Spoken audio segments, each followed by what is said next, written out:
ষষ্ঠ উপজেলা পরিষদ নির্বাচনের দ্বিতীয় ধাপে প্রতীক বরাদ্দের পর চলছে প্রচার। চেয়ারম্যান, ভাইস চেয়ারম্যান ও মহিলা ভাইস চেয়ারম্যান প্রার্থীরা দিন-রাত ছুটছে ভোটারদের কাছে, দিচ্ছে নানা প্রতিশ্রুতি। দলীয় প্রতীক থাকায় নির্বাচন প্রতিদ্বন্দ্বিতামূলক হবে বলে মনে করছে ভোটারদের অনেকেই। প্রতিনিধিদের তথ্যছবিতে ইমরুল কায়েসের রিপোর্ট। প্রতীক বরাদ্দের পর প্রার্থীদের পোস্টারে পোস্টারে ছেয়ে গেছে পুরো এলাকা। প্রার্থীরা ছুটছে ভোটারদের দ্বারে দ্বারে।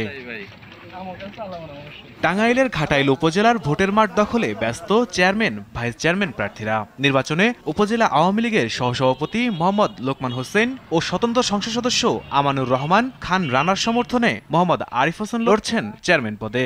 এছাড়া ভাইস চেয়ারম্যান পদে ৩ জন ও মহিলা ভাইস চেয়ারম্যান পদে ৩ জন প্রার্থী প্রতিদ্বন্দ্বিতা করছেন।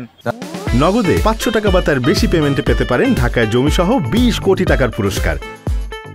তারা বিদেশের মাটিতে কাজ করে আমাদের অর্থনৈতিক চাকাকে সচল করেছে। আমি তাদের ব্যাপারে একটি তালিকা করব এবং কি তাদের পরিবারের যত ধরনের সমস্যা আছে আমি তাদের পাশে দাঁড়াবো। আর আমার কর্মীদেরকে হুমকি প্রদান করছে। আমি প্রশাসনের সাথে কথা বলেছি, তারা বলেছে যে এই ধরনের হুমকি যদি কোনো এভিডেন্স থাকে আমাদেরকে দেন, আমরা তদন্ত সাপেক্ষে ব্যবস্থা নিব।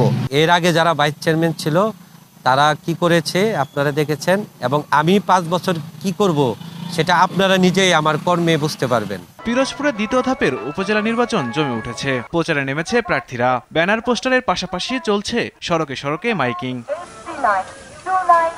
কাউখালী ও নেছারাবাদ উপজেলা পরিষদ নির্বাচনে ৬টি পদের বিপরীতে প্রতিদ্বন্দ্বী ২২ জন। জনগণ আমাকে যদি ভোট দিয়ে নির্বাচিত করে, বাকি যে আগামী 5 বছরে আর বাকি যে উন্নয়নগুলি আছে সেই উন্নয়নগুলি এই ইউনিয়ন পরিষদের চেয়ারম্যান এবং মেম্বারদের সাথে নিয়ে আমি ইনশাআল্লাহ এই উন্নয়নগুলি সমাপ্ত করব।